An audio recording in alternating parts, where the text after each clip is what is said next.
আমার এই ভিডিওটা তোমরা বেশি বেশি করে শেয়ার করবে। একটা ইম্পর্টেন্ট কথা নিয়ে এসেছি, ঠিক আছে? তো আমরা গুজরাটে থাকি, এখান থেকে সবাইকে পুলিশ তুলে নিয়ে গেছে, সবাইকে, আমার চাচাদের, আমাদের যত বাঙালি ছিল সবাইকে তুলে নিয়ে গেছে।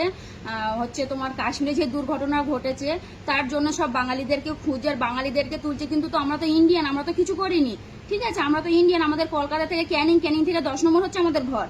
আমরা তো বাইরের দেশের লোক না, আমরা হচ্ছে ইন্ডিয়ান। তো আমার চাচাদের এখান থেকে তুলে নিয়ে গেছে, আমরা সব প্রমাণপত্র দিয়েছি, তাবু হচ্ছে ছাড়ছে না কাউকে, ঠিক আছে? অনেকজনকে তুলে নিয়ে গেছে, আমার চাচা ভাইরা, মামাতো ভাইরা সবাইকে তুলে নিয়ে গেছে। তো আমরা সব প্রমাণপত্র দিয়েছি, লাইট বিল দিয়েছি, আধার কার্ড দিয়েছি, তোমার হচ্ছে কিনা আইডেন্টি কার্ড দিয়েছি, তাবু ছাড়ছে না। এখানে বলা হচ্ছে মতলব আমরা এখানে যেখানে থাকি সেখান থেকে তুলে নিয়ে যাচ্ছে, নিয়ে গিয়ে বলছে তোমাদের ছেড়ে দেবো বলে এখন 2-3 দিন হয়ে আছে, এটকে রেখে দিয়েছে।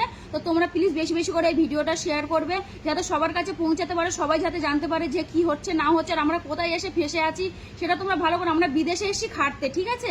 আমরা যে রোজি রোজগার করে খাই, আমরা বিদেশে এসেছি খাটতে। আমরা যাতে আমার দেশে কিছু নেই বলে বিদেশে এসে খাটতে। সুরাটে এসছি, আমরা সুরাটে থাকি, তা সুরাটে এরকম হচ্ছে, সবাইকে তুলে নিয়ে যাচ্ছে। বাংলাদেশে তোমরা বাংলাদেশিকে খুঁজো, তো বাংলাদেশিকে খুঁজে তো তোমরা এ করো, ঠিক আছে? আমরা বাঙালি হচ্ছে, আমরা হচ্ছে কলকাতায় আমাদের বাড়ি, তো আমাদের কেন তুলছো আর আমাদের কেন কিছু করছো? লেডিসদের তোলে না, জেন্টসকে তুলে নিয়ে যাচ্ছে, নিয়ে ছাড়ছে না। তা আমরা রোজি রোজগার করে খাই, আমরা যদি আমাদের যদি রোজি রোজগার যদি আমার স্বামীদের যদি তুলে নিয়ে যাও, তাহলে আমরা খাটবো কি আর খাবো কি? ঠিক আছে? আমরা বিদেশে এসেছি খাটতে। তো প্লিজ বন্ধুরা তোমরা এই ভিডিওটা বেশি বেশি করে শেয়ার করো, যাতে সবার কাছে পৌঁছাতে পারে। আর ওপরে যেন ওপর তাক যেন যায়, তোমরা একটু বেশি বেশি করে শেয়ার করো, ঠিক আছে?